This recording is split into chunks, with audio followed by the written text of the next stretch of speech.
Hello guys, update po sa hamon ni Bashir sa Kaguing patungkol sa debate. Tayo po ay naglabas na ng statement at ikinokol na po natin yung kanyang hamon na debate sa atin. Pero sad to say, hindi siya naging maayos kausap. Nawala bigla yung yabang at pinalitan ng mas matinding yabang. Kumbaga, imbis na i-call yung ating hamon is mas naglabas lang siya ng yabang. Oh, kala ko ba matapang ka at lalaban sa akin, hahamon-hamon ka pa. Pagkatapos ngayon, hinaharap na kita, dami mo na naman dahilan. Alam ko na naman tong style nyo. Oo, ipapabuli nyo na naman ako sa mga Muslim na followers po ninyo. Eto na nga Brad, kinukol ko na hamon mo. Tinatanggap ko na. Maghaharap tayo, magpe-pre-debate tayo sa linggo. Pero anong gusto mo mangyari? Gusto mo ikaw ang masunod? Hindi pwede yan, Brad. Kasi po ganito, mga minamahal, linawin ko po. Ito po ay naghahamon sa akin ng debate. Siyempre, sinabi ko nga, busy talaga tayo. Marami tayong schedule. At may mga schedule pa tayo ng debate. Matagal na ito actually na nagko-comment sa atin at naghahamon. Nga lamang, kagaya ng aking sinabi, hindi ako basta-basta pumapatol sa comment section. Siguro, ang sinasagot ko lang dyan is yung mga question. Hindi pa ako nagre-reply. Ibig ko sabihin, pag sinagot ko yung comment sa comment section, sinusure ko na may matututunan ang tao. Halimbawa, ito ba ay isang question? Kung ito ay question regarding sa Bible o pananampalatayang Adventist, ito ay tinatalakay ko. Hindi talaga ako nagko-comment basta-basta dyan. Ngayon, kung ikaw naman ay maghahamon sa debate, siguro patulang kita sa comment kung nag-PM ka sa akin. Kasi nung nakaraan lang, mayroong Muslim na naghamon sa akin ng debate, piniem niya talaga ako, kaya nagkaroon kami ng maayos na usapan. Na-equal yung debate.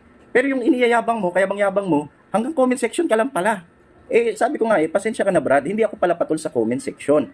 Kung gusto mo talagang maghamon ng debate, ipaalam mo sa akin. It's either mag-PM ka sa akin or gumawa ka ng video tapos ipatag mo sa akin. Bakit? Kasi nga, hindi ho ako pala patol sa comment section. Kayo na lang ang magdebate dyan, bahala kayo. Pero hindi ho ako pumapatol, lalo kung hamon na debate. Ngayon, ikinol natin yung kanyang hamon. Kaso, imbis na natanggapin yung proposal natin, inangasan pa tayo. Ganito po kasi yan, mga minamahal. Ito po, naghamon ng debate. Hindi naman pwedeng kami ang mag-a-adjust sa oras para lang pagbigyan ito. Ano ka, special child? Naghamon ka ng debate, ikaw ang mag-adjust sa oras namin. Hindi ba ganon?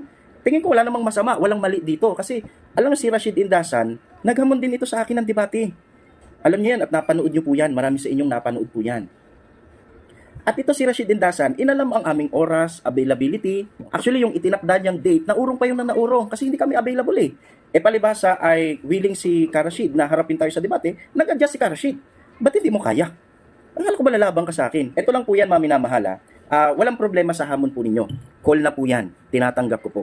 Nga lamang, ikaw ang mag-adjust, hindi ho kami. Like for example, bakit ako nag-call at nagsabi na sa Sunday ay mag-pre-debate tayo, pero yung ating schedule ng debate is papatak na ng July. Bakit po? Kasi ikaw ang mapilit. Sinabi ko na nga na busy ako, kaya hindi pa kita maharap.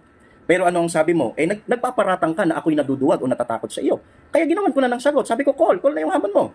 Para wala kang masabi. Nga lamang, talaga may schedule tayo eh. Kasi nung nagsabi nga ako na naghahamon, si Karashid at ikaw, sinabi ko na ako talaga ay busy, meron pa akong mga church activity, at meron din tayong pinaghahandaan na schedule ng debate. Kaya after po noon, nagkaroon talaga tayo ng dalawang debate pa. Isa sa Muslim at isa doon sa Prophetic Advent Movement. Tayo ba ay nagdahilan? Nung sinabi natin na tayo ay busy lang at may pinaghahandaan? Hindi ho. Kasi nagkaroon talaga ng debate. Kaya huwag kang basta magpaparatang na ako ay nagdadahilan lang kaya humahaba. Hindi ho. Meron ho kasi kaming schedule. At hindi ho kami mag-a-adjust para sa iyo. Ikaw ang naghamon, ikaw ang mag-adjust sa availability namin. Tapos ang sabi niya, sa linggo magdebate na tayo. Oy, tataka lang ako Brad. Bakit pag yung iba, willing ka sa pre-debate? Bakit pag ako gusto mo, wala nang pre-debate? Alam mo, nahahalata ka. Katapang-tapang mo. Pinagmamalaki mo. Pinagtulungan ako nila Richard na doon sa isang lamesa. Ganun. Bakit ngayon ako lang kaharap mo, ayaw mong tanggapin yung proposal? Kung tutuusin, ikaw naman ang nagamon. Inilatag ko na sa'yo. Call na. Yung availability ko, pinakita ko na. Ba't nanlait ka pa? Ibig sabihin lang yan, hindi umuubra sa akin yung angas mo. Kaya tandaan mo to Brad, hindi kami yung mag-a-adjust sa hamon mo. Ikaw ang naghamon, ikaw ang mag-adjust para sa amin. Sapagkat meron po akong dalawang debate pa na naka-schedule. Hindi ko yan pwedeng i-cancel para lang sa'yo. Bakit? Napakarami yung naghahamon. Si Romas may hamon din. After mo, gagawa ako ng sagot pa kay Romas sapagkat naghahamon. Si Ali Javier naghahamon din. Kaya kung hindi ka lalaban sa akin ng debate at aangasan mo lang ako, magne-next na ako sa iba na tatanggapin yung ating proposal. Ganun lang yun kasi hindi nga kami atat makipagdebate. Kayo lang naman ang naghahamon ng debate. Kayo lang naman yung atat na kami ay harapin. Palalabasin nyo pa na kami ay naninira. Kaya ka naghahamon, oy, coming from you. Hinahamon na nga kita eh. Burahan tayo ng video. Oh.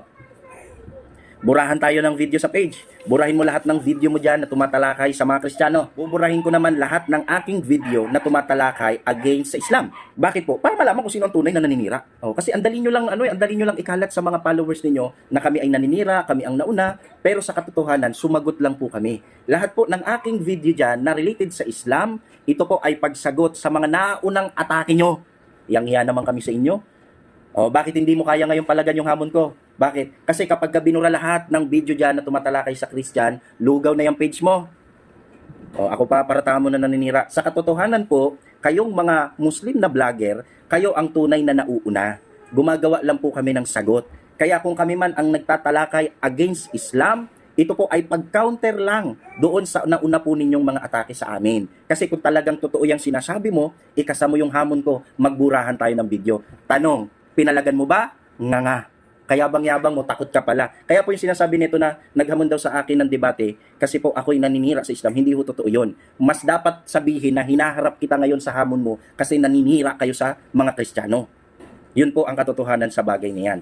Ngayon, nag-angas siya sa atin. Sabi niya, kung may gusto kayong malaman sa Islam, magtanong daw sa expert, kagaya niya. O, asan na yung sagot? O, asan na yung sagot? Pinag-iisipan mo pa? Akala ko ba, expert ka? Authentic ang mga sagot mo? Ba't noong sumagot ka, hindi mo malang nabanggit? So, ibig sabihin, yung expert pala ninyo, kailangan bang mag-research para sagutin yung mababaw na tanong natin? Oh, isipin mo, ang simple ng tanong ko ha. Islamic literature po ito. Hindi po ito pamunas ng dyaryo. Hindi po ito yung sasabihin lang ng isang Muslim na, oh, yan, dahip yan, dahip. Oh, yan po ay, ginawa lang po yan para siraan ang Islam. Hindi ho. Ito po ay authentic na, po ninyo, na Islamic literature. Kaya nga kung talagang matapang ka, at willing kang magpatanong, eto may tanong ako sa iyo, ba't hindi mo kayang sagutin? Patunayan mo ngayon. Ang sabi sa inyong babasahin, ang inyong propeta, nagsabi doon kay Abu Dhar, yun bang araw, ay alam mo ba kung saan po naglulubog? Ano sagot ni Abu Dhar? Sabi niya is, si Allah lang at ang messenger, ang tunay na nakakaalam ng tamang sagot. Anong sabi ng messenger ninyo? Anong sabi ni Muhammad? Ito daw ay literal na lumulubog doon po sa mainit na tubig.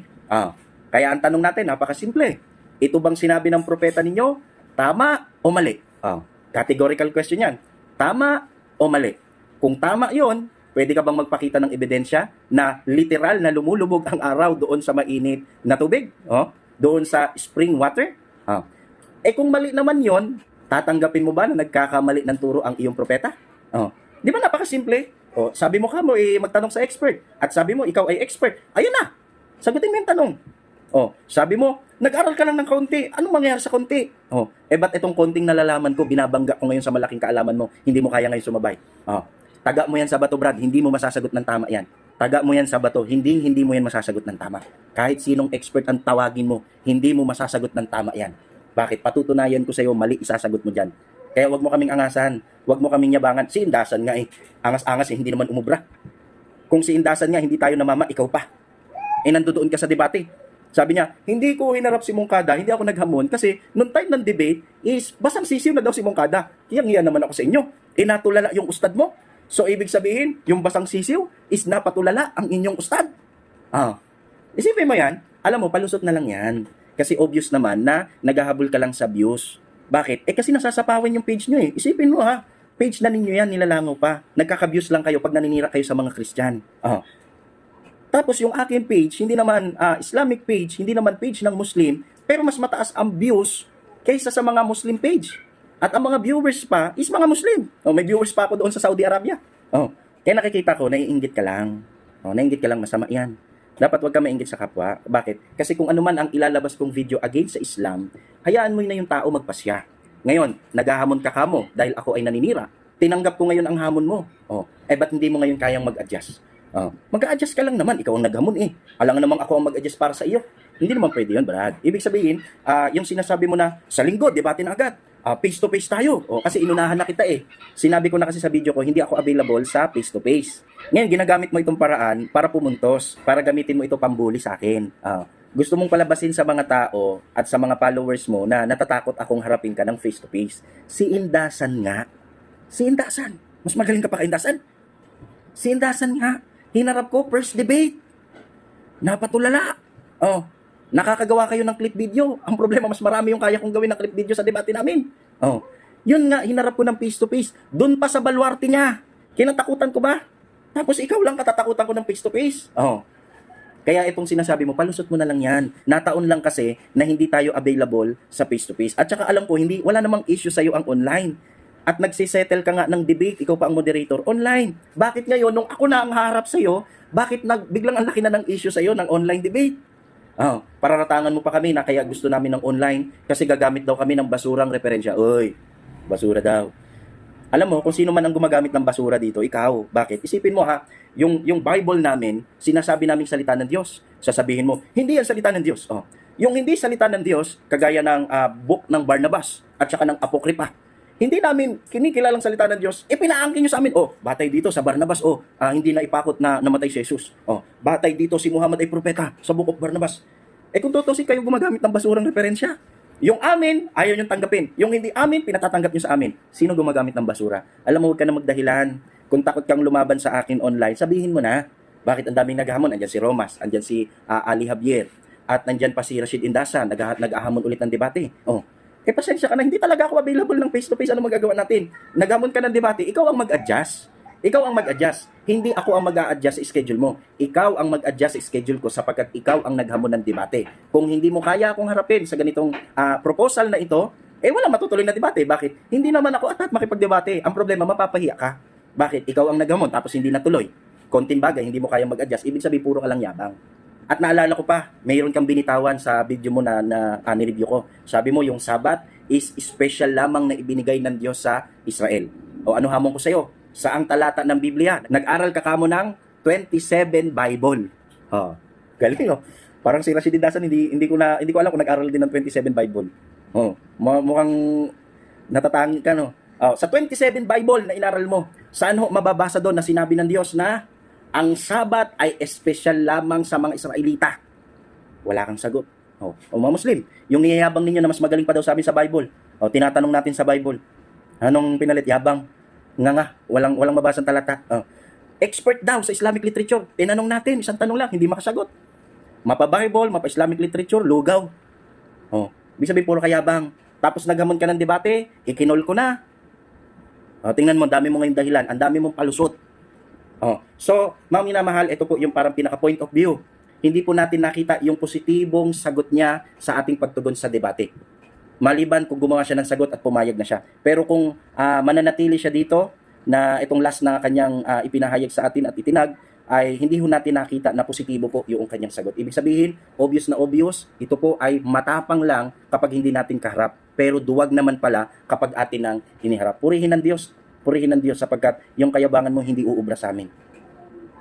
Hindi uubra sa amin. Pasensya ka na, hindi nyo kami mamamama. Kami mga Seventh-day Adventist, kahit saan po makarating, hindi nyo ho kami mamamama. Matanda lang kayo sa amin sa edad, pero pagdating sa aral, hindi ho kayo makakaisa sa amin. Kaya po mga kapatid, based po sa tugon niya, wala hong matutuloy na debate. Naghamon, kinol natin, ayaw niya mag-adjust sa ating schedule. Hindi naman pwedeng tayo po ang sisira sa schedule natin para bigyan daan lang yung kanyang hamon. Hindi ho. Siya po ang naghamon, siya po ang mag-adjust sa schedule. Pero dahil takot po siya na mag-adjust para sa atin, ibig sabihin, puro yabang lang ang hamon mo, wala ka palang ibubuga. Mas mabuti pa yung isang Muslim na huli kong nakadebate. Naghamon, tinupad yung ating mga napagkasunduan, kaya may natuloy na debate. Ikaw, puro yabang ka lang sa page mo, takot ka palang humarap sa akin.